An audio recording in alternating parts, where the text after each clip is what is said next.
here are our ELISA wells, and we start by coating the plate with the antigen. And again, remember, the antigen is going to be recognized by the antibodies that we're putting in here. So if we're looking for HIV, these are going to be antigens from HIV. If we're looking for hepatitis virus, these are going to be antigens against that hepatitis virus. Okay, so we can change the antigen depending upon what antibodies we're looking for. Because again, we're doing an indirect ELISA, and an indirect ELISA is going to look for antibodies. So we add the antigen, and that's going to bind to the ELISA plate, because remember, the plate has been treated. We rinse out any antigen that's not bound, and then we block the plate. And that's going to fill in any areas of the wells so that our next sample that we add in isn't going to non-specifically stick into the well.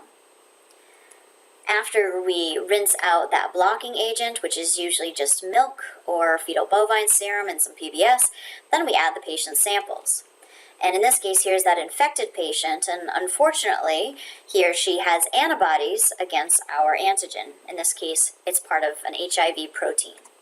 Here's the uninfected patient. This person has never seen HIV, and so his or her immune system hasn't created antibodies against HIV.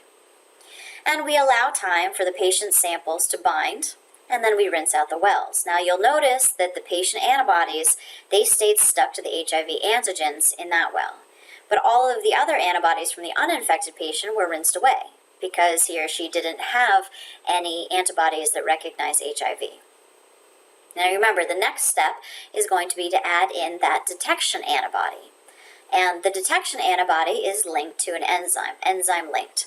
So the detection antibody recognizes the Fc portion of human antibodies. So if there is a human antibody in the well, it's going to bind to it. You can see there's nothing in the uninfected patient well for those enzyme-linked antibodies to bind to. But in the infected patient well, because there are antibodies bound there that recognize the HIV antigen, the enzyme-linked detection antibody binds to that human patient antibody. Now we rinse out the well, and we can see that that detection antibody has remained behind in the well of that infected patient. Now the last step is to add in the substrate. And if the enzyme is present, it's going to cleave the substrate, and the substrate is going to turn color. So the substrate is just the particular molecule that that enzyme acts upon, and it's dissolved in a liquid solution, so we can add it into the well. So we add the substrate solution into the well, and if the enzyme is there, then it's going to cleave the substrate, and we're going to get color. Okay? Now, if we get color, that means that that is a positive sample, that there were patient antibodies there that recognize the antigen we used to coat the plate. In an uninfected patient, there's not going to be any color produced. And so here's an actual ELISA plate that shows the color.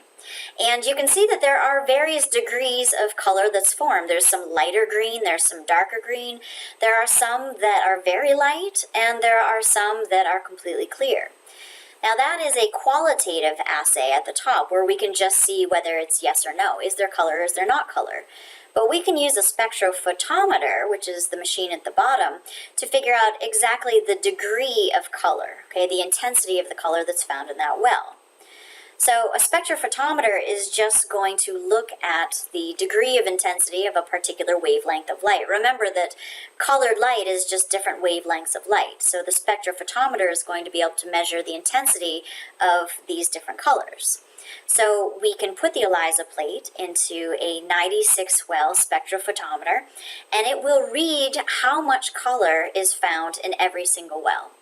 And so that's a way that we can take a qualitative assay up at the top and turn it into a quantitative assay where we actually get a number for how much intensity is found there.